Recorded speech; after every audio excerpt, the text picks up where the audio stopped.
Hello, good evening, everyone.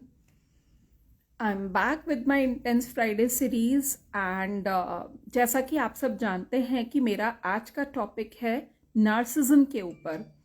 Narcissism जो कि एक ऐसा वर्ड है जो हम बहुत टाइम से सुनते हुए आ रहे हैं and what I feel is कि कभी कभी इस वर्ड को मिसअंडरस्टूड भी किया जाने लग पड़ा है।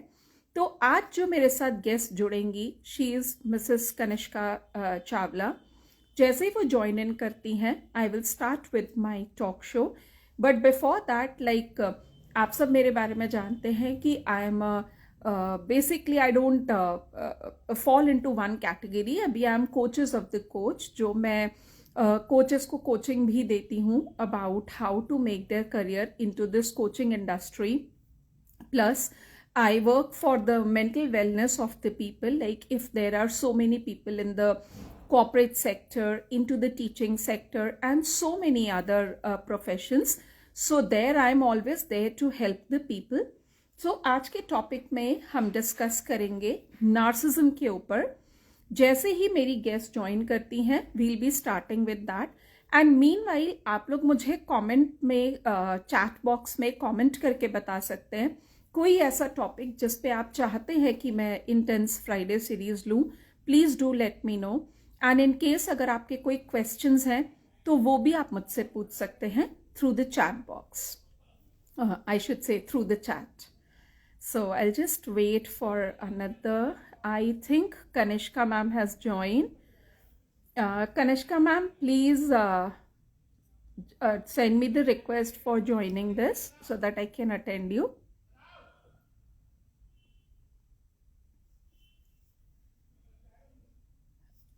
Yeah, there she is.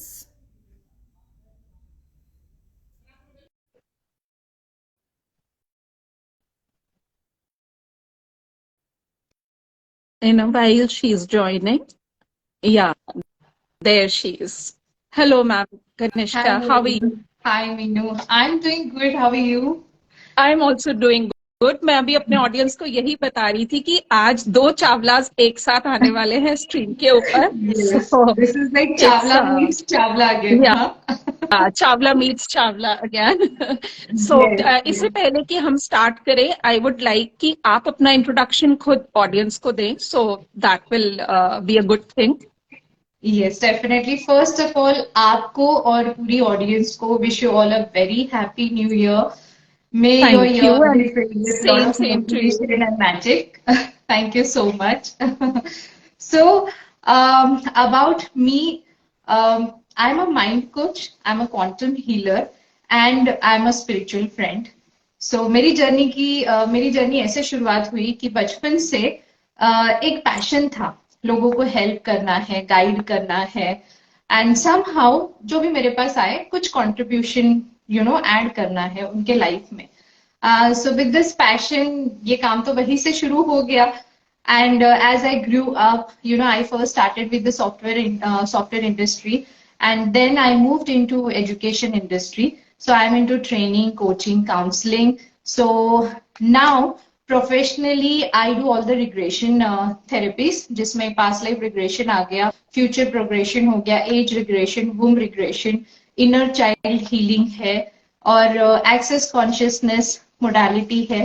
तो I am access consciousness bars practitioner, I am a master NLP, a hypnotherapist, and a tarot healer and a pranic healer. So nice to know about you. Like मैं वही I just started with I introduced, मैंने कहा मैं जब तक अपने audience को I think हम bilingual रहते हैं तो शायद ऑडियंस ज्यादा अच्छे से कनेक्ट कर जी जी पाएगी। जी। तो मैं अपने यस ऑडियंस को यही बता रही थी कि आज का जो टॉपिक हम लोग ने सेलेक्ट किया है वो है नार्सिज्म। एक ऐसा वर्ड जो आजकल हम लोग बहुत कॉमनली सुनते आ रहे हैं एंड मुझे लगता है किसी हद तक हम शायद इस वर्ड को मिसअंडरस्टूड भी करने लग पड़े हैं। तो आज जी के इस कॉन्वर्सेशन में we'll try our level best to remove all blockages या जो भी किसी के दिमाग में अगर मिसकंसेप्शन है भी अबाउट दिस वर्ड, तो आज के इस कॉन्वर्सेशन के थ्रू हम उस सारे मिसकंसेप्शन को दूर करने की कोशिश करेंगे। तो before I mean without wasting any time Kanishka, let us just start. तो लेट अस फर्स्ट डिफाइन, मैं आपसे स्टार्ट करूंगी कनिष्का, कि हम नार्सिज्म को कैसे डिफाइन करते हैं, how do we define narcissism? Okay, so narcissism देखिए, ये एक पर्सनालिटी डिसऑर्डर है। इसको एनपीडी भी बोला जाता है, नार्सिस्टिक पर्सनालिटी डिसऑर्डर। और बहुत ही सिंपल शब्दों में बताऊं तो ये वो लोग होते हैं, वो काफी ज्यादा सेल्फ सेंटर्ड होते हैं, सेल्फ सेंट्रिक हम बोल सकते हैं। दिखने में इनका सेल्फ एस्टीम जो होता है वो काफी ज्यादा होता है। एंड ये चीज हम लोगों में अप्रिशिएट भी करते हैं कि किसी के अंदर उतना सेल्फ एस्टीम हो, राइट। बट इनके लिए ये सिर्फ दिखाने वाली बात होती है, अंदर से ये बहुत खोखले होते हैं, बहुत खाली होते हैं। एंड इसी वजह से जो है उनका बाहरी रूप जो होता है, जो जैसा है सेल्फ सेंट्रिक है, इनके लिए सिर्फ खुद की बातें ही बहुत इंपॉर्टेंट होती है, खुद के इमोशंस इंपॉर्टेंट होते हैं। इनके अंदर एम्पैथी बिल्कुल नहीं होती है। इनफैक्ट ब्रेन का वो एरिया जहां से हमारी एम्पैथी जनरेट होती है, उनका वो एरिया ज्यादा फंक्शनल नहीं होता है। एंड हेंस ये जो भी करते हैं सिर्फ और सिर्फ खुद को इम्पोर्टेंस देते हुए करते हैं। उसका सामने वाले पे क्या असर हो रहा है, कैसे डैमेज हो रहा है, इससे इनको कोई फर्क नहीं पड़ता है। तो ये होते हैं एक्चुअली नार्सिसिस्टिक पीपल। यस। मैंने ये चीज नोटिस करी है, क्योंकि हम सबकी लाइफ में मतलब unfortunately I would call it as, मतलब नार्सिज्म का ट्रेट हम सब में प्रेजेंट है, बट किसी किसी ट्रेट काफी हाईलाइटेड उसमें होता है, जिसकी वजह से इनका नेचर इस तरीके का हो जाता है। और हम सबकी लाइफ में कोई ना कोई एक ऐसा पर्सन जरूर है जो आप टिपिकल नार्सिज्म से लाइक कहना चाहिए। मुझे नेल्सन मंडेला की एक बहुत अच्छी लाइन यहाँ पर याद आती है। नेल्सन मंडेला से जब पूछा गया कि लाइक जो भी इंसान जो किसी और के ऊपर टॉर्चर करता है या जो किसी और को परेशान कर रहा है, तो like how would you define it as, तो नेल्सन मंडेला ने बहुत ब्यूटीफुल आंसर दिया। And what he said was कि मुझे लगता है जो किसी के साथ अनजस्टिस, अनड्यू एडवांटेज किसी का उठा रहा है, इंजस्टिस कर रहा है, तो वो खुद एक बहुत बड़ा स्लेव है। वो स्लेव है अपनी ईगो का, वो स्लेव है अपने वूंड्स का, वो स्लेव है अपने किसी ऐसे ट्रॉमा का जिसको वो ओवरकम नहीं कर पाया, जिसकी वजह से वो दूसरों के ऊपर वो टॉर्चर इन्फ्लिक्ट करता है। तो मुझे लगता है कहीं ना कहीं नार्सिज्म का भी बहुत डीप कनेक्शन है इन सारी चीजों के साथ, क्योंकि जैसा अभी आपने डिफाइन किया कि एक्चुअली ये इतने सेल्फ सेंटर्ड होते हैं कि इनको कोई परवाह ही नहीं होती कि हमारे किस स्टेप से किसको कितना लेवल का हार्म पहुंच रहा है। ये इतने ज्यादा सेल्फ ऑब्सेस्ड हो जाते हैं। Exactly. So like moving ahead to my next question is, क्योंकि हमने एक जनरल या हमने एक इस तरीके की डेफिनेशन से नार्सिज्म को डिफाइन किया, लेकिन मैं चाहती हूँ कि let us make it very simple for our audience कि हम नार्सिज्म को या नार्सिस्ट को स्पॉट कैसे करते हैं। बेसिकली क्या ऐसी चीजें होती हैं which make us fall them into the category कि भाई ये तो कंप्लीट नार्सिस्ट ही है। तो देखिए, सबसे पहले ये लोग जो होते हैं ना, इनकी पर्सनालिटी में एक अलग ही करिश्मा होता है। तो they can come out to be very attractive, to be honest with you. And most of them इस कैरिस्मेटिक पर्सनालिटी की वजह से जो है अपने करियर्स में सक्सेसफुल पोजीशंस पे भी होते हैं। Most of them are there on the boss level, right. तो अब अगर हमारे आसपास से जो कि होते हैं, ट्रस्ट मी, अर्लियर सर्वे जो था उसके अकॉर्डिंग ये पर्सनालिटी सिर्फ 1% होती थी, बट आज के तारीख में ये 10 से 15% ऑफ द पॉपुलेशन है, राइट। और इसके लिए काफी सारी वजह है। अब पहले हम बात करते हैं कि इनको स्पॉट कैसे करना है, राइट। तो देखिए, शुरू शुरू में ये इतने पीपल प्लीजर होते हैं ना कि अपने मकसद के लिए ये आपको बिल्कुल एहसास भी नहीं होने देंगे कि ये एक्चुअली में नार्सिस्टिक है। तो आप बहुत इजीली इनकी तरफ अट्रैक्ट हो जाएंगे, इनकी चिकनी चुपनी बातों में आ जाएंगे और इनके लिए सब कुछ करेंगे। जैसे वो देखते हैं कि आप एक सरेंडर मोड में आ गए हैं, आपके ऊपर उनका एक कंट्रोल आ गया है, then they start revealing their true self to you, क्योंकि they have achieved what they wanted, they have gained the control over you. तो ये आपको मेन जो है ना, आपकी पर्सनालिटी पे ऐसे डैमेज करेंगे कि आपकी सेल्फ वर्थ ही खत्म कर देंगे। आपको इतना यूजलेस फील करा देंगे कि मतलब आप किसी काम के है ही नहीं, regardless of your achievements, your capabilities and everything that you actually have in your owned your entire life. कई बार कई सारी गलतियों में ये आपको इतना कन्विंस कर देंगे कि गलती आप ही की है, no matter what. Right, and trust right में आपको मैम। लगने भी लगेगा कि हाँ यार, कहीं सच में तो मैं ऐसी नहीं हूँ, कहीं सच में तो मुझ में तो कॉन्फिडेंस ही नहीं, मैं तो किसी काम की ही नहीं हूँ, राइट. तो ये आपको ये फीलिंग दिलवाना शुरू कर देंगे. एंड कई बार वो आपको हर्ट करेंगे, और हर्ट के बाद कभी सॉरी उनकी तरफ से नहीं आएगा. वो आपको इतना मैन्युपुलेट कर देंगे कि अल्टीमेटली आप ही अपोलोजाइज करने लगोगे, दो गलती आपकी नहीं है. तो they are very good manipulators as well. तो आपको राइट, लुक आउट करना है. The moment these people start damaging your self worth, they take control away from you of making choices. आपकी जो विल पावर है to make choices for yourself, ये उस पे बिल्कुल वार कर देंगे, and they take it away from you completely, right. तो अगर आप राइट। अपने आसपास ऐसी पर्सनालिटीज देख रहे हैं, तो ये आपके लिए कंप्लीट रेड फ्लैग है कि ये पर्सन जो है ये ऐसे मेंटल डिसऑर्डर से गुजर रहे हैं. ये नार्सिस्टिक हो सकते हैं, इनमें एम्पैथी बिल्कुल नहीं है. You have to look out for this lack of empathy, then manipulation, right? Over controlling, overpowering. जैसे रिलेशनशिप में देखिए, एक होता है कि आप किसी की पर्सनालिटी को बिल्कुल ही चेंज करने के लिए आप सजेशंस डालते हो कि मैं भी क्या पहनना चाहिए, क्या नहीं पहनना चाहिए, कैसे उठना चाहिए, कैसे बैठना चाहिए. बट जहां पे आप बिल्कुल कंट्रोल कर लेते हो कि अरे नहीं, ये पहनना ही नहीं है, ऐसे ही कपड़े पहनने हैं, ऐसे ही बात करनी है, यही खाना है, so that's a sign. What are you dealing with?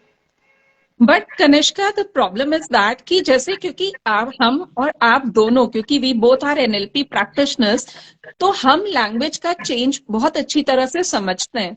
और मुझे लगता है कई बारी बहुत सारे लोग ऐसे होते हैं ना, जो ये लैंग्वेज के रेड फ्लैग्स को समझते भी है, but then to be ignore, specially female.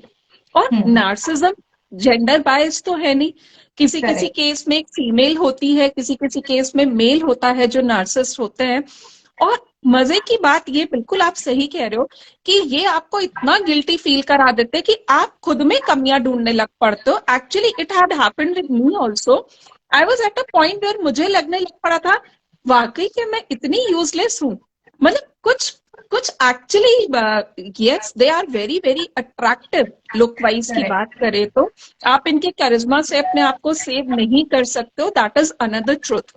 And language की बात करें तो मुझे लगता है इनकी लैंग्वेज का एक बड़ा ऐसा ट्रेंड होता है जहां पे वो आपको यूफेमिटिक वे में इंसल्ट करते हैं. लाइक जैसे अभी आपने बोला ना कि ये पहनना ही नहीं है, या तो सिंपल होगा कि ये पहनना ही नहीं है, या फिर ये होगा आज तुम बहुत अच्छे लग रहे हो या बहुत अच्छी लग रही हो, लेकिन अगर तुम ड्रेस थोड़ा सा चेंज कर लेती ना, तो जो तुम्हारा बल्क है बॉडी का वो शायद नहीं दिखता. तो what are you trying to say, right? तो बॉडी शेमिंग करना या फिर माइंड शेमिंग करना शायद इन लोग के लिए बड़ी कॉमन बात है, और बहुत छोटे छोटे सेंटेंसेस से वो बॉडी एंड माइंड शेमिंग वो स्टार्ट Exactly. करते हैं. तो Exactly. अभी इस पे हम थोड़ी सी देर में डिस्कशन करेंगे. Like let's continue with this thing only कि लाइक स्पॉट करना भी मुझे लगता है शायद उतना इजी नहीं है. व्हाट डू यू थिंक, क्या इनको स्पॉट करना इतना इजी है? इतना इजी नहीं है, because like I told you, they are very good in hiding themselves. वो खुद को इतने राइट, आसानी से ये ट्रेड्स को सामने नहीं लेके आते हैं अनटिल एंड अनलेस उनका टोटल कंट्रोल है आपके ऊपर. और एक बार टोटल कंट्रोल आ जाए, तब तक आपकी सेल्फ वर्थ तो आपकी नजरों में खत्म ही हो गई है. अब आप वेरी इतने डिपेंडेंट हो गए हो कि आपने एक्सेप्ट कर लिया है कि भाई इस इंसान को सब सही पता है मेरे बारे में. दूसरा, ये लोग क्या करते हैं ना, they take away power from you. तो जहां जहां से आपको पावर आ रही है, या जो लोग आपके लाइफ में who are giving you that power, could be your parents, your friends, anybody around you, तो सबसे पहले वो आपको उन लोगों से काट देंगे. ये लोग खुद में अकेले होते हैं, क्योंकि वो जो दिखाने की कोशिश कर रहे हैं वो एक्चुअली में है नहीं, वो अंदर से इतने खाली है. तो ये खुद लोनली है. तो ये आपको भी most of the time relationship में ये देखा गया है, जो नार्सिसिस्टिक लोग होते हैं वो अपने पार्टनर्स को आइसोलेशन में रखने की कोशिश करते हैं. दे आर नॉट कंफर्टेबल कि अगर लेट्स से हस्बैंड नार्सिसिस्टिक है, तो वो वाइफ अगर किसी फ्रेंड से, स्पेशली मेल फ्रेंड्स हो या और भी कोई मेल पर्सनालिटी है सोसाइटी में, they wouldn't be comfortable you becoming friendly with them. They'll start questioning. Even a normal gesture of simple smile exchange can be a big problem for them, and they will take it on your character. The same a wife also, narcissistic wife also can do on husband, right? A narcissistic mother can do to her child. A narcissistic father can do the child. So ये आपको completely तोड़ देते हैं, आपको एक ऐसे shell में डाल के फिर अटैक शुरू हो जाता है. अब डिपेंडिंग ऑन किस लेवल का नार्सिसिज्म है उनके अंदर, या ये डिसऑर्डर किस लेवल पे है, उस लेवल पे वायलेंस भी इंट्रोड्यूस होने लगता है. मे बी शुरू शुरू में सिर्फ इमोशनली वो आपको अब्यूज कर रहे हैं, राइट? आपको बार बार जताया जा रहा है कि आप कैसे नुकसान ही क्रिएट कर रहे हो लाइफ में, हर चीज में. You are nothing but a damage, you're creating damage because you yourself are at big damage. फिर जैसे जैसे ये डिसऑर्डर और बढ़ते जाता है, इसकी इंटेंसिटी बढ़ते जाती है, then it comes on a physical abuse जो काफी ज्यादा सीरियस हो जाता है. इसके ऊपर if I share with you कि मेरा फर्स्ट एनकाउंटर तो मेरे पर्सनल लाइफ में ही था. My own mother was narcissistic. So there were many incidents, right? But eventually I had a good support from my father and from the relatives, from friends around me while I was growing. So it did not affect me much and I could easily move out of it. Now, another major incident, if I share with you, आज से 2-3 साल पहले की बात है ये. मेरे पास एक केस आया था, एक छोटे बच्चे का suicidal case. He was around 14-15 years that time, right? तो उसके फादर उसको लेकर आए थेरेपी के लिए. तो उस टाइम पे अब देखिए ये बच्चा, ये काफी स्मार्ट, एकेडमिक्स में हमेशा टॉपर, इसको जिस चीज में भी आप डालेंगे हमेशा एक्सेल करता है. उसके स्कूल से कोई कंप्लेंट्स नहीं, बिहेवियर वाइज ही such a obedient child, well mannered and well organise, सब कुछ अच्छा होते हुए everybody was in a shock कि why did he try, why did he make a Right, suicide attempt, what is right. going wrong in his life. So it was very difficult for us to open him about Identify. his life, what's Right. happening in his mind. But eventually धीरे धीरे वो open हो गया, and that is when we found out उसके father जो थे वो most of the time traveling में रहते थे उसके काम, उनके काम की वजह से, and his mother was narcissistic. Now I'll just share two incidents which really hit me also. तो एक बार इस बच्चे के साथ क्या हुआ था, he was merely I think 7-8 years का था. संडे था एंड मम्मी बैठे थे उसी दिन, मम्मी की भी छुट्टी, तो पढ़ाई को लेके बैठ गए. Most of the parents they do this, right? तो अब इस बच्चे का होमवर्क हो गया, सब कुछ हो गया था, ठीक है. फिर भी एक्स्ट्रा स्टडीज में ध्यान नहीं दे पाती, तो आज तो हम पढ़ाई करेंगे. ओके, 3-4 घंटे हो गए, 5 घंटे हो गए. अब संडे ऑलरेडी आफ्टरनून के बाद तो कॉलोनी में बच्चों की चहल पहल शुरू हो जाती है. So his friends were coming कि इसको खेलने के लिए बुलाने के लिए. तो हिज मदर ने नहीं, वो पढ़ाई करा, अभी पढ़ाई करा, बाद में शाम को देखेंगे. अब वो छोटा बच्चा है तो बार बार उसका ध्यान बाहर जा रहा था. एंड पढ़ाई सब कुछ हो गई, उसकी माँ का कंसर्न था हैंड राइटिंग अच्छी नहीं निकाल रहे हो, ये क्या है. हैंड राइटिंग सुधारने पे वो लगे थे. Then in that spur of moment, she got so upset merely on the issue of handwriting. उन्होंने अपने हाथ में राइटिंग पैड था, वो लेके उसके सर पे मारा. And that boy had 7 to 8 stitches in his head. This was one incident. Second incident he shared was again after few years. उसको खेलने जाना था, उसने पढ़ाई खत्म कर ली, सब कुछ कर दिया, मम्मी को दिखा दिया. मम्मी नेबर के घर में बैठी हुई थी फ्री होके. तो ही वो लाइक कि मैं खेलने जाऊं, मैं खेलने जाऊं. चले नहीं, अभी नहीं खेलने जाना है, चुपचाप घर पे बैठो. अभी बैठा हुआ था, दोस्त आए इसको बुलाने के लिए कि यार चलो ना खेलने. तो उसने बोला नहीं, मम्मी नेबर के घर में है और अभी मैं नहीं खेलने जा सकता हूँ, मम्मी ने मना किया. तो बोले चलना पूछते एक बार, it's a child after all, right? तो दोस्तों के इन्फ्लुएंस में आके वो गया पूछने के लिए. अब उसको पता था मम्मी मानेगी तो नहीं. अब इस बच्चे ने थोड़ा झूठ बोल दिया कि नहीं, मतलब दोस्तों ने आपस में वो किया कि हम बोलते हैं तुझे मेरी मम्मी ने बुलाया है, कुछ काम है करके. तो उन्होंने जाके इसकी मम्मी को वैसा बोला कि आंटी बुला रहे इसकी मम्मी और कुछ काम है, मैं देख के आऊं क्या. तो उसने बोला हाँ ठीक है, जाओ देख के आओ। अब ये गए बच्चे और वहां अपनी खेल में मस्त हो गए।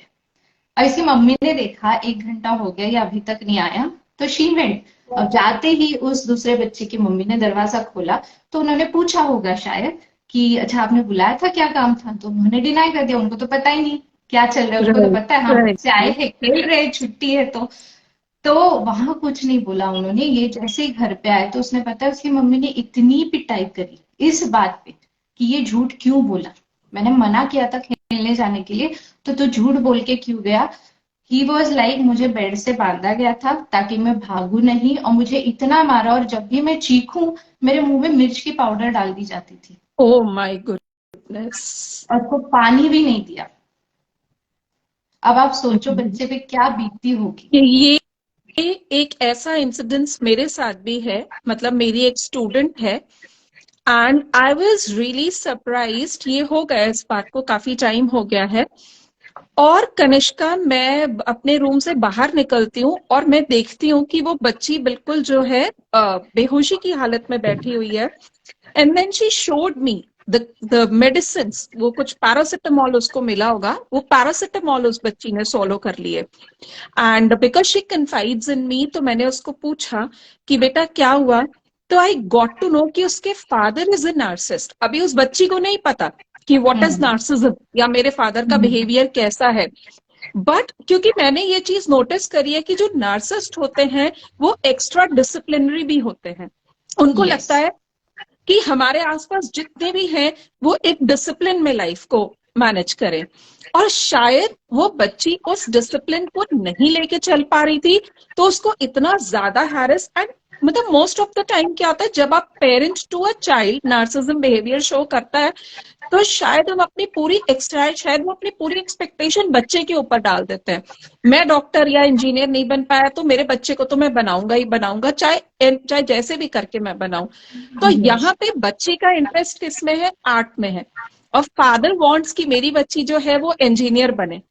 तो उस बच्ची, मतलब आप सोचो, क्लास 6 या 7 में पढ़ने वाला बच्चा अगर ये स्टेप उठा रहा है, तो नार्सिज्म कितना लेवल का डेंजरस हो सकता है।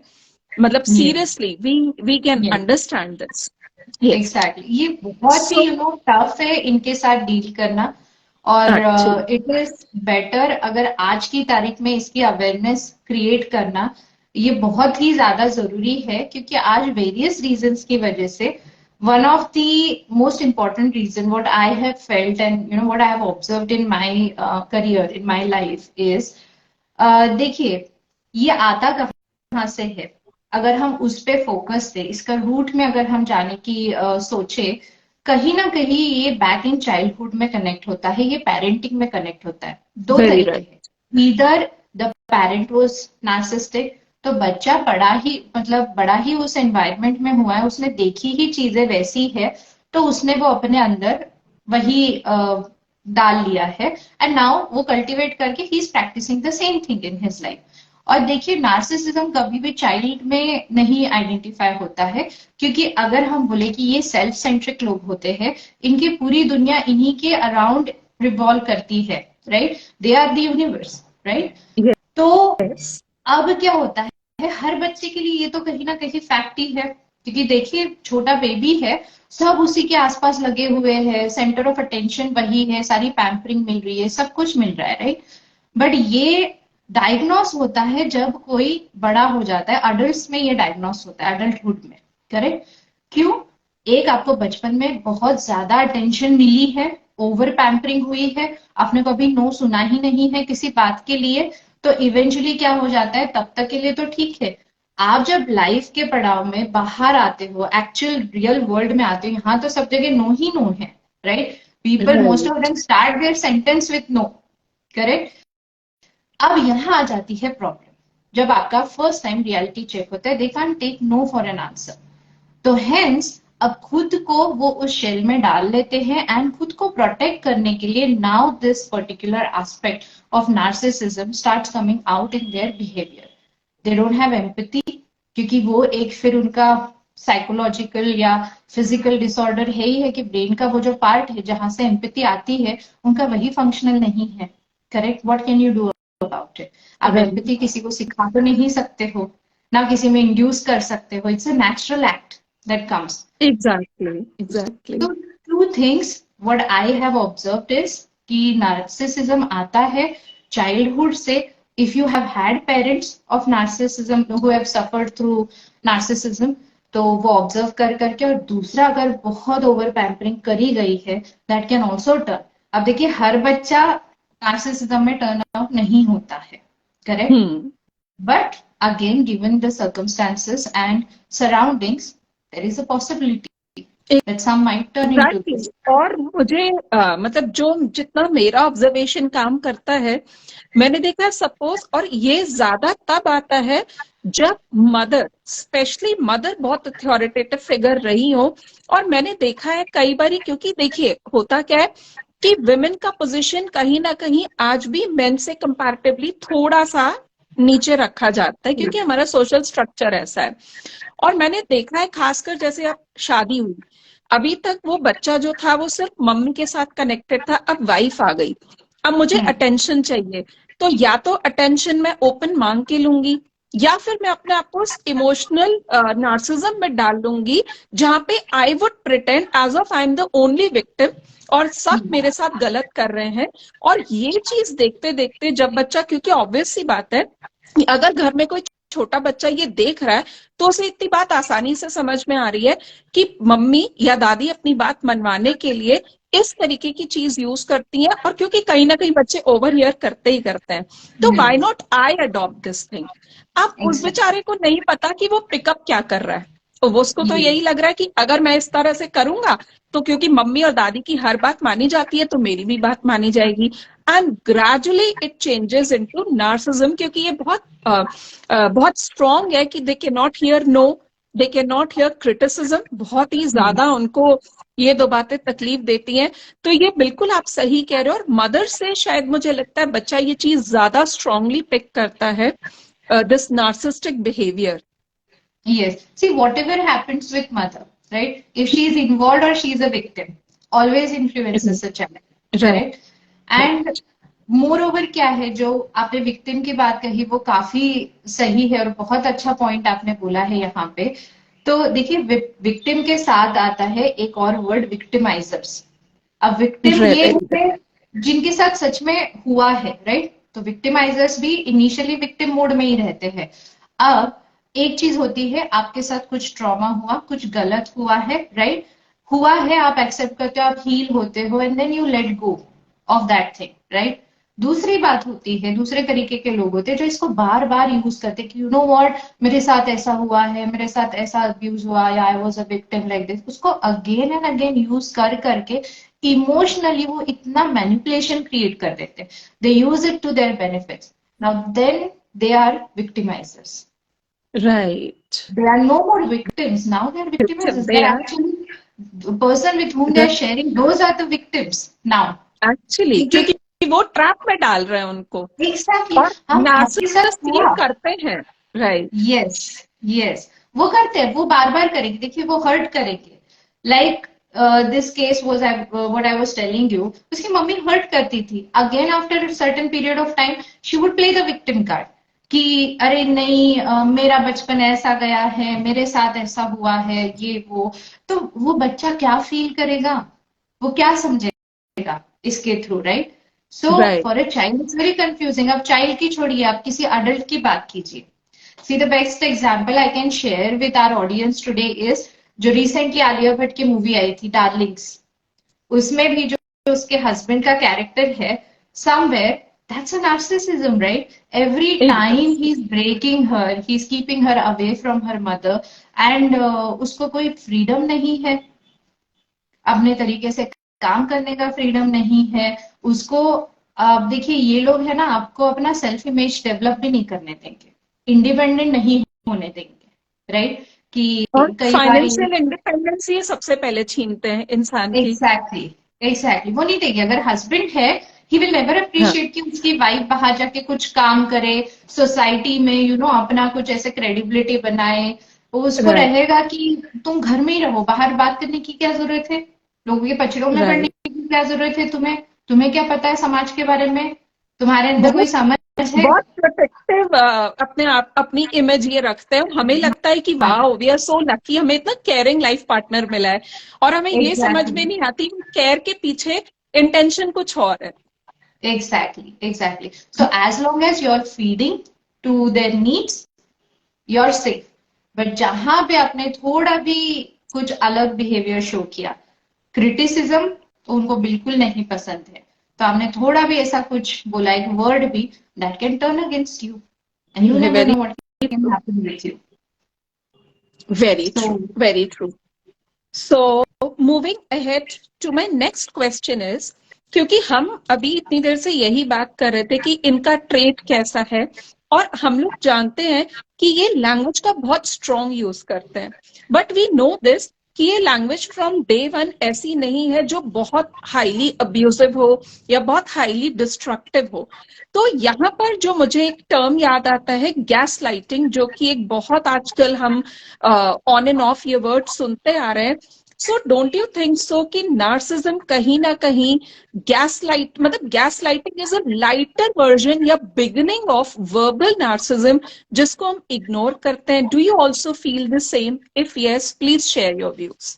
Definitely, in fact we should talk about gas lighting, क्योंकि मैंने देखा है हर किसी ने अपने जीवन में गैस लाइटिंग जो है वो फेस की है। They have been gas lighted, right? But they don't know that okay इसको गैस लाइटिंग बोलते हैं और इससे क्या इम्पैक्ट होता है। तो नार्सिसिस्ट के लिए तो ये फ्यूल है, वो तो ये बढ़िया तरीके से उनका स्ट्रॉन्ग वेपन है gas lighting in a way.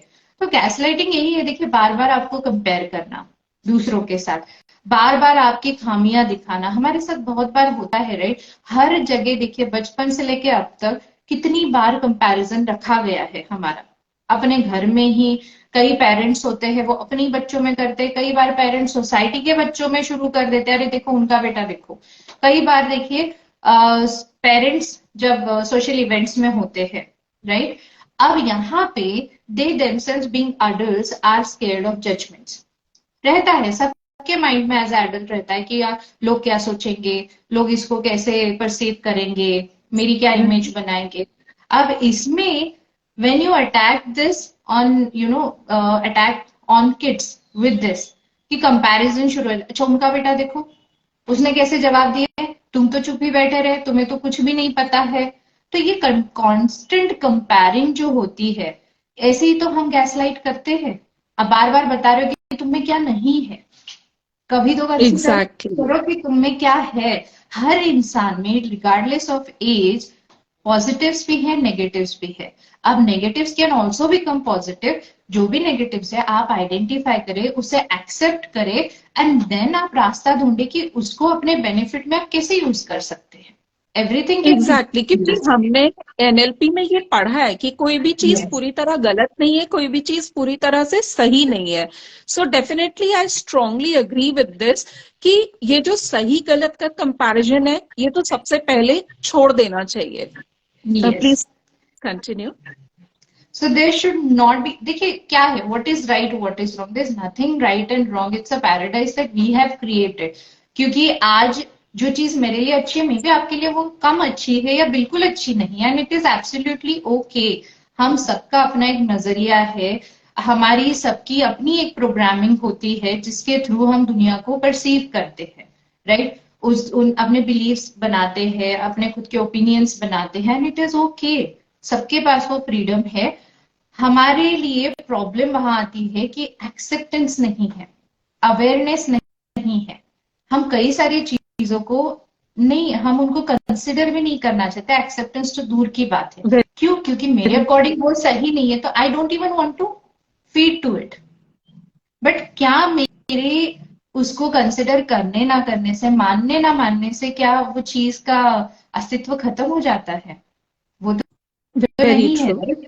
Very What is very there, it is there, regardless of whether I accept it or not. So why not first हम प्रैक्टिस करें कि एक्सेप्ट जो भी सिचुएशन है।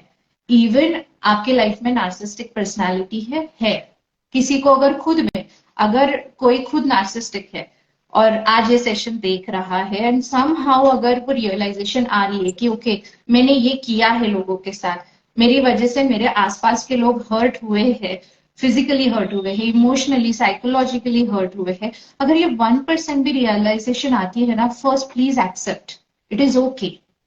नार्सिसिस्टिक होना कोई गुनाह नहीं है, इट्स अ डिसऑर्डर।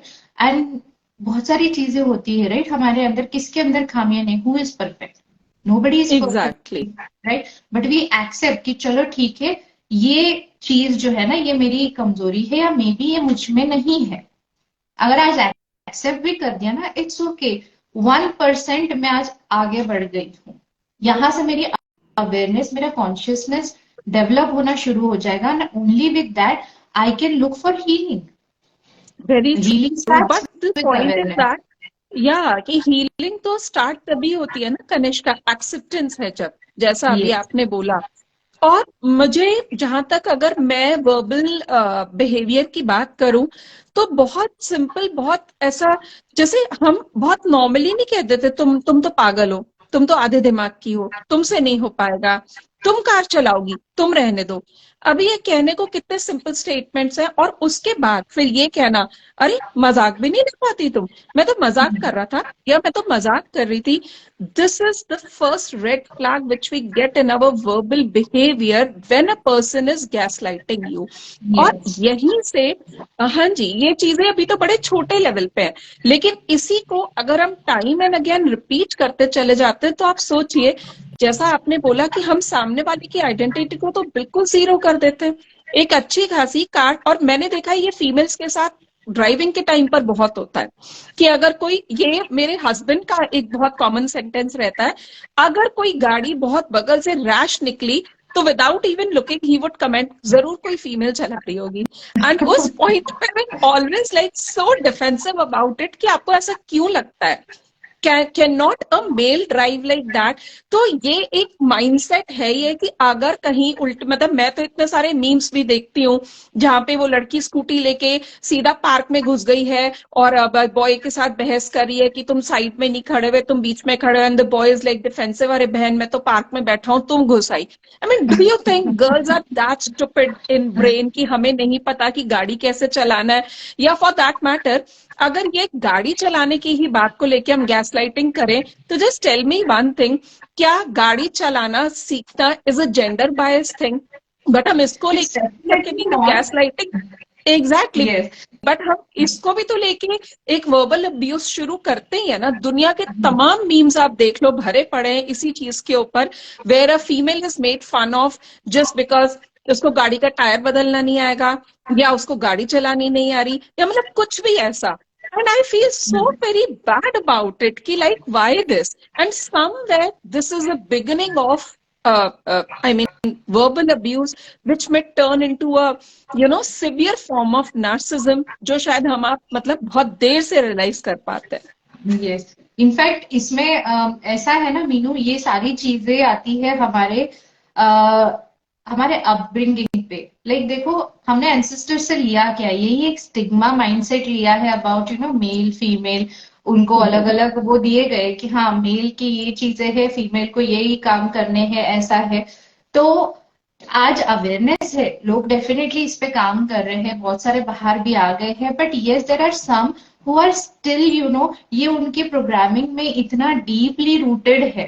तो वहां से ये कमेंट्स आते हैं। इनफैक्ट रिसेंटली मैं किसी इवेंट में थी और वहां पे किसी जेंटलमैन ने कमेंट पास किया कि व्हाट, मैं जब अगर मैं प्राइम मिनिस्टर बन गया तो मैं सबसे पहला काम करूंगा, फीमेल्स को ड्राइविंग लाइसेंस ही नहीं दूंगा। I Oh was my like, no भाई, ऐसा थोड़ी ना होता है करके। God. तो देखो, मजाक की बात है बहुत लोगों के लिए ये, बट कहीं ना कहीं ये सीरियस वो भी है कि आप अगर ऐसी एकदम। चीजें करोगे, means you are not asking a lady to drive by herself and go out there, मतलब उसके इंडिपेंडेंट में से आप कुछ परसेंटेज छीन रहे हो ना, that she should be always dependent to go anywhere on somebody else, कि मुझे ड्रॉप कर दो, अगर कोई नहीं है तो घर पे ही बैठे। आज ऑलरेडी कितनी सारी फीमेल्स है ऐसी बैठी हुई, राइट? तो ये चीज देखिए, दूसरे ऐसी भी सही आती है, कितनी सारी फीमेल्स है वो कमेंट करती है क्या, मर्दों को तो किचन में छोड़ना ही नहीं चाहिए, एक दिन एग्जैक्टली। जाएंगे खाना कम बनाएंगे, गंद ज्यादा फैलाएंगे। तो yes, the gas lighting happens from both of them, correct. क्योंकि आप एग्जैक्टली। अगर हम देखें, एग्जैक्टली। बहुत सारे फाइव स्टार होटल्स के एंड टॉप रेस्टोरेंट्स के शेफ मेल है, right? And they are wonderful. In fact मेरा खुद का बेटा है 13 year old and he is an amazing chef. वो जैसे किचन मैनेज करता है, खाना बनाता है, तो he is better than me, I can say. तो राइट, ये चीजें राइट, दोनों तरफ से आती है, अलग अलग उसमें, and this all goes to our upbringing, the things that we have been fed constantly. अरे तुम लड़का हो, रो नहीं सकते, तुम लड़की हो, तुम ऐसा बोल नहीं सकती, इतना जोर जोर से हंस नहीं सकती हो, ये क्या है? वेरी नाजुक हंसो, अच्छे से रहो, because you're a female, you're suppose to show that delicacy, you can't show that manliness, right? That's not ये accepted by the society. Manliness की आपने बात कही तो मैं अपना एक एक्सपीरियंस आपके साथ शेयर करती हूँ, because I have been an extreme gym lover. तो मेरा जिम लव उस हद तक था कनिष्का कि I would do 70 kgs walking lunges आराम से। I had my deadlift 100 kgs. I had my squats with 100 kgs. और मुझे वाह। यही होता था, मतलब जैसे मैंने नोटिस किया ये चीज, एक्चुअली मैंने नोटिस करी थी कि जैसे जब मेरा ट्रेनर उसमें बाबल में वेट्स लगा रहा होता था, तो मेन वुड पहले राउंड में तो दे वुड बी ओके, जब भी 10 10 kg का वेट है। जैसे जैसे वो वेट बढ़ता चला जाता था, आई कुड सी कि वो कुछ नहीं कर रहे, they would roll their sleeve just to see कि मैं कितना दूर तक I can make it. And hmm. Trust me, ये चीज कुछ 3 4 दिन तक हुई, क्योंकि मेरा लेग्स जो सेशन होता था वो मेरा ट्रेनर ट्वाइस अ वीक कराता था। एंड उसके बाद I still remember Kanishka, there were people male standing and making video of my exercises. तो ये जो अभी आपने कहा, एंड यस आपने ये जो बोला, मतलब एक नॉर्मली होता है ना जिम, अरे ये तो मेस्कुलाइन ट्रेट है, ये फेमिनाइन, अगर एक फीमेल एक वेट उठाएगी तो वो तो बिल्कुल वैसे मेल के जैसा कन्वर्ट हो जाएगी। And yes, my son is 23 and मैं घर पे हूं या नहीं हूं, he manages kitchen in an excellent manner. तो यहाँ पे मैं आपकी बात से बहुत स्ट्रांगली अग्री करती हूँ कि ये हमको बचपन से ही ये इमोशनल अब्यूज, या जिसको हम गैस लाइटिंग कहते हैं, विच मे टर्न इनटू नार्सिज्म, ये बहुत हद तक हम खुद ही अपने बच्चों को डिस्ट्रीब्यूट कर रहे हैं। सो जेंडर बायस अगर हम होना छोड़ दे कुछ हद तक, तो मुझे लगता है ये प्रॉब्लम काफी हद तक थोड़ी सी रिजॉल्व हो पाएगी। एग्जैक्टली। देखिए कई सारे लोग इवेंचुअली, नॉट नेसेसरी बचपन से है या अडल्टहुड में, जैसे हमने कहा, ये वहीं पे डायग्नोस होता है। तो कई बार ये इस वजह से भी होता है कि एक बात हमने करी कि ज्यादा अटेंशन मिला तो भी गलत है, अगर अटेंशन नहीं मिला है तो तो भी गलत है, भी गलत है। क्योंकि वहां पे फिर वो खालीपन है, राइट? वो खालीपन किस चीज से तो भरना है, तो वो अपनी पर्सनालिटी ट्रेट फिर इस तरीके से बना लेते कि आइंदा कोई भी उनको कोई जुर्रत नहीं करे उनको कम दिखाने की, या उनको इग्नोर करने की। तो hence they very develop true. These traits. So yes, narcissistic personality disorder is the main concern. And आजकल क्योंकि ये बढ़ रहा है, तो it is must that people identify, educate themselves more about this, identify people around them and learn the techniques। देखिए, हम उनको क्योर करे नहीं करे, that's not guaranteed, that's not in our control, but definitely if you are dealing with these personalities, आपको अपनी care तो करनी है, right? Very You true. cannot let anybody damage you and you cannot lose yourself in that process. So I think that's very, very important that you first educate about what is this disorder, where it is coming from, so that you understand कि आपके जीवन में जो personality है ना, इनके में ये कहाँ से आया है, क्यों हुआ, exactly. and you start dealing with them with love, compassion. But that's all they need. It's a problem, है ना? हम बोले कि ये मुझे प्रॉब्लम दे रहा है, ऑफ कोर्स दे रहा है, बट या दे रही है, बट उनको भी तो तकलीफ हो रही है। It's a disease, right? But I mean it's a disease, I completely agree. But Kanishka, जितने भी मैंने, मतलब अभी मूविंग अहेड, मेरा ये नेक्स्ट क्वेश्चन होने ही वाला था, मतलब मैंने जितना भी नार्सिज्म के बारे में पढ़ा है या एक्सपीरियंस किया है, डोंट यू थिंक सो कि ये उस पे जीते हैं where they never feel guilty of what they are doing, और इनको एहसास भी नहीं है एक्चुअली। और जितना आप इन्हें एहसास दिलाने की कोशिश करते हो, मुझे लगता है उतना आप अपना टाइम एंड एनर्जी वेस्ट कर रहे हो, इनफैक्ट आप अपने आप को किल कर रहे हो इस सारे प्रोसेस में। Do you also think the same? Yes, definitely. देखिए, इसीलिए मैंने कहा ना कि हम उनको ठीक नहीं कर सकते हैं, उनको चेंज राइट। करना बिल्कुल भी पॉसिबल नहीं है, क्योंकि कई सारी चीजें हैं जहां पे आप काम कर भी सकते हो, पर एक है ना, अगर किसी के अंदर एम्पैथी ही नहीं है, आप एम्पैथी कैसे किसको सिखाओगे या किसके अंदर इंस्टॉल करोगे? That's a natural act, right? It should come with in.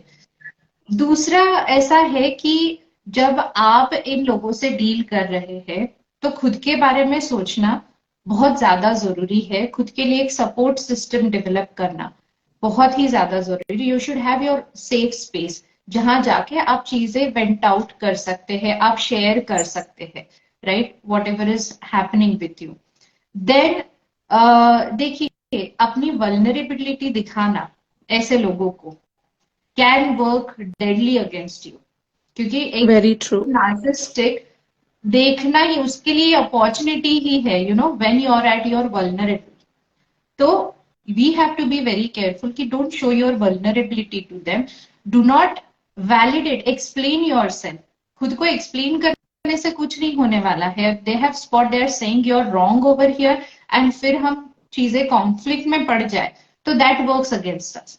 So one has to, you know, avoid creating conflict, avoid over explaining to these kind of personalities. Find a space where you can go and share. Could be your friend, could be relative, your parents, your partner, or maybe hire a coach to work with you. If there is a exactly. narcissistic person also, चलिए, उनमें guilt तो definitely नहीं होता है, but somewhere देखिए, ये लोग जो होते हैं ना, वो सब्सटेंस अब्यूज में भी पड़ जाते हैं। आप अगर हम्म। नार्सिसिस्टिक पर्सनालिटीज में देखेंगे, they are major into, you know, substance abuse. तो कहीं ना कहीं पे जो वो कर रहे हैं वो गिल्ट नहीं है, बट वो खालीपन है, वो सैडनेस उनके अंदर भी है, यू नो, क्योंकि दूसरों के लिए नहीं है, खुद के खुद लिए है। बिकॉज के अगेन लिए। फॉर देम वो हर्ट सामने वाले को कर रहे हैं, बट विक्टिम वही है, because the right. Fault is yours, the fault is not theirs, exactly. Right? तो इन चीजों की वजह से जो है ना, अगर ये जस्ट इनिशियल स्टेजेस पे है एंड आपको रियलाइजेशन आती है, तो I think that is the best time you walk to the therapist और hire a coach, you know, and work with the coach. There are techniques, NLP है, NLP में there are so many techniques that can help you if you are yourself a narcissistic person to deal with this disorder, and if you have a narcissistic personality around you, you know, who is a part of your day to day life, could be a close person to you, then also having a coach will help you a lot to make your life easy around them. देखिए, कई बार very true. हम बोल सकते हैं आप boundary set कीजिए। Boundary set करना तो बहुत इंपॉर्टेंट है किसी भी रिलेशनशिप में। यहाँ पे भी बहुत जरूरी है आप बाउंड्री सेट करें, right? Or maybe eventually you plan your exit strategy, have an exit plan and walk away. But कई बार it's not possible, not especially possible and not, it's not easy for everyone also. जैसे अगर exactly, हम एक बात करें, अगर एक female एक मेल नार्सिसिस्ट के ट्रैप में है and she is a mother, she is a wife, तो उसके लिए वो exactly, एग्जिट प्लान करना भी, Kanishka, it's a very big challenge. क्योंकि हम जिस समाज में हैं, अगर वो लेडी, अगर सपोज कीजिए कोई शादी के 22 साल के बाद अगर अपने पेरेंट्स के पास जाना चाहे, और इनफैक्ट मेरी नोन है एक, जिन्होंने, I mean I feel so bad for her, जो दादी नानी बनने के बाद जिन्हें अपना घर छोड़ना पड़ा just because she was living with a narcissistic personality. And the most painful thing which I feel is कि she is all alone, मतलब उनके बच्चों ने भी उनका साथ छोड़ दिया। अभी जो जो कल्प्रिट है वो अपने घर में बहुत आराम से रह रहा है, और जो वाइफ है इस उम्र में बेचारी, आप सोचो दादी नानी बनने के बाद जिस लेडी को, क्योंकि हमारा एक लगाव हो जाता है उस घर के साथ, मेरा घर, मेरे बच्चे, और आज मुझे ही वो घर और वो बच्चे छोड़ के अपने मायके इस उम्र में जाके रहना पड़ रहा है। तो इतना ज्यादा एक्चुअली डेडली इफेक्ट हो सकता है। बट हाँ, somewhere I praise the courage of that lady, कि जिन्होंने ये परवाह नहीं की लोग क्या कहेंगे या फिर मैं कहाँ जाऊंगी। She took this step and she, you know, broke this marriage relationship, जिसको शायद ऑलमोस्ट 27 या 28 ईयर्स हो गए थे। लेकिन जो आप, मतलब ये करेज हर एक में नहीं होता। तो yes, you are very exactly. Right कि दे कैन, और नार्सिस्ट क्योंकि क्या करते हैं, सबसे पहले आपको आपके सपोर्ट सिस्टम से कट करते हैं, चाहे वो Yes. फैमिली हो, चाहे वो फ्रेंड हो, चाहे वो कोई भी हेल्प हो। तो yes, definitely I agree with you कि आप जो भी इंसान किसी नार्सिस्ट पर्सनालिटी के साथ रह रहे हैं, हमारी उनसे हाथ जोड़ के यही एक रिक्वेस्ट होगी कि उनके कहने से अपने कनेक्शंस मत कट कीजिए। आप उनके Exactly. सामने मत शो कीजिए, बट कनेक्शंस कट मत कीजिए। अदरवाइज, क्योंकि उनका तो ट्रैप ही वही है, आपको लोनली करके छोड़ देना। Yes. सो देखिए, first thing is never give up on yourself. कुछ भी हो जाए, राइट। अगर हमने खुद पे ही गिव अप कर दिया देन व्हाट, फिर तो आप कट भी जाओगे सबसे, अकेले भी हो जाओगे, कई बार सेल्फ ब्लेम गेम में भी पड़ जाओगे, which is their game, you know, that's what they ultimately want you to get into. तो आप जो है don't give up and always look for professional help. उससे ही you can create a safe space, क्योंकि रिगार्डलेस ऑफ द जेंडर, देखिए specially जब marriage में ऐसी चीजें आती है, तो and then if you are a parent, then you know, being a father or being a mother, whoever it is very difficult to walk away from that relationship due to the parental pressure, self pressure होता है, society का pressure है, relatives का pressure है, कई सारी चीजें हैं, इसमें बहुत सारे फैक्टर्स आ जाते हैं for which you can't make that decision, right? But you can definitely learn techniques, seek professional help, and you can make your life easy around them, right? Very stop true, very. Criticising, fair play की तो आप कभी उम्मीद ही ना करें, right? कि अच्छा ठीक है, इक्वल ट्रीटमेंट होना चाहिए या फेयर प्ले होना चाहिए, भले वो आपके प्रोफेशनल रिलेशनशिप में हो, कि आपके यू नो प्रोफेशन में आपके अराउंड कोई आपका बॉस ही नार्सिस्टिक हो। तो सबसे पहले तो कभी भी आप अपने जॉब में फेयर प्ले की एक्सपेक्टेशन ना रखें, right? That's not going to happen. Next, आप अपना सक्सेस जो है अपने बॉस के सक्सेस से अलाइन करना भी बहुत ज्यादा जरूरी है, because your boss is not interested in anything else but everything that right. Is connected to him और हर, राइट? तो ये चीजें समझना बहुत ज्यादा इंपॉर्टेंट हो जाता है when you are dealing with the narcissistic personality, और you yourself are into, you know, affected by narcissism that you're developing in yourself. So if it is in initial stages, आपको वो अवेयरनेस आ रही है, तो maybe it's a right time for you to take action. Exactly. And with this question, let's bring our discussion to an end. Yes. But जैसा कि मैं हमेशा ये करती हूँ, कनिष्ठा, आप भी अपना phone number, if you are comfortable with that, and आपका Yes. Social media handles audience के साथ प्लीज शेयर कीजिए, सो दैट जो भी आपके साथ कंफर्टेबल है फर्दर कनेक्ट होने के लिए, they can be connected with you. Please share your information details. Yes. So you all can contact me at 9669 322 322, 9669 322 322। ये मेरा नंबर है जिस पे आप मुझे व्हाट्सएप या कॉल पे कनेक्ट हो सकते हैं। मेरी वेबसाइट है kanishkachawla.com, आप वहां पे भी जा सकते हैं। मेरे बारे में पूरी जानकारी है, और प्लस वहां से भी आप मुझे कांटेक्ट कर सकते हैं। मैं काफी सारे अपने प्रोग्राम्स रन करती हूँ, आप उनमें पार्टिसिपेट कर सकते हैं। एंड मेरा इंस्टाग्राम हैंडल है life_strategist, STRATEGIST _Kanishka, तो आप मुझे इंस्टा पे भी फॉलो कर सकते हैं। सो गाइज, मैं आपसे बस इतना कहना चाहूंगी, लाइफ में आप जिस भी पड़ाव पे हो, जहां पे भी हो, अगर कहीं पे भी आपको लग रहा है कि life is a struggle and you are running only behind survival and you are not living your life, तो please seek help, talk to people around you, talk to professional, and you know, बहुत सारे tools है आज की तारीख में। There is NLP, hypnotherapy भी है, बहुत सारी चीजें आ गई है, तो टेक हेल्प, जो भी आपको सूट करे। एंड आप बस देखिए, जिंदगी एक म्यूजिक है, और इस म्यूजिक पे बस डांस कीजिए, you know, live your life, don't make it you know it's a struggle और it's all about hardships, ups and downs.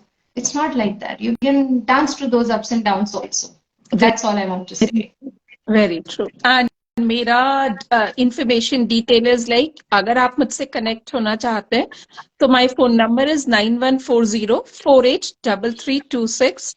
I repeat my number 9140483326, आप मुझे इंस्टाग्राम, फेसबुक एंड यूट्यूब पे भी सर्च कर सकते हैं with the name Taylor 979। And yes, मैं भी कनिष्का की बात से बहुत ज्यादा अग्री करती हूँ कि लाइफ इज वेरी ब्यूटिफुल। ये किसी एक या दो इंसान के बुरे बिहेवियर की वजह से वेस्ट करने के लिए या उसके रिग्रेट में जीने के लिए नहीं है। एंड यस, ये भी बात है कि पहले हेल्प काफी डिस्टेंस पे हुआ करती थी और इतनी इजीली अप्रोचेबल नहीं थी। बट अब आपको कोई भी प्रॉब्लम है इमोशनल लेवल पे, फाइनेंशियल लेवल पे, या स्पिरिचुअल या personal growth, professional growth, what ever it is, help is always near you. बस आपको उस हेल्प की तरफ एक हाथ एक्सटेंड करना है and the world will be there to help you. Thank you, Kanishka. Thank you so much. Thank you It so was much, a lovely Neenu. session with you. So, Yes, thank you so much for having me today here. It was a lovely discussion and we had lovely audience also. Though we did not have much time for the question and answers, but I'm sure you all can drop in the questions into yes, chat box and we'll definitely take it. And हमने हमारे details भी share किए हैं तो आप one on one also connect हो सकते हैं हमारे साथ। गाइज इतना रिमेम्बर कीजिए, हम आज नार्सिसिस्टिक पर्सनालिटी की बात कर रहे थे तो एक आखिरी बात मैं बताना चाहूंगी। दुनिया आपको बहुत कुछ देगी, क्या लेना है क्या नहीं लेना है वो चॉइस आपके पास है। Choice is the only weapon you have with you, the biggest strength of you. So make a right choice, आप वही ले जो आपको चाहिए। जो मिल रहा है सब कुछ लेना जरूरी नहीं है, इट्स ओके।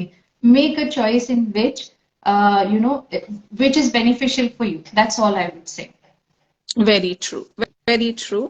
And अगर आप फर्दर किसी और टॉपिक पे चाहते हैं इंटेंस फ्राइडे सीरीज, तो प्लीज आप मुझसे वो टॉपिक डिटेल डीएम के थ्रू शेयर कर सकते हैं।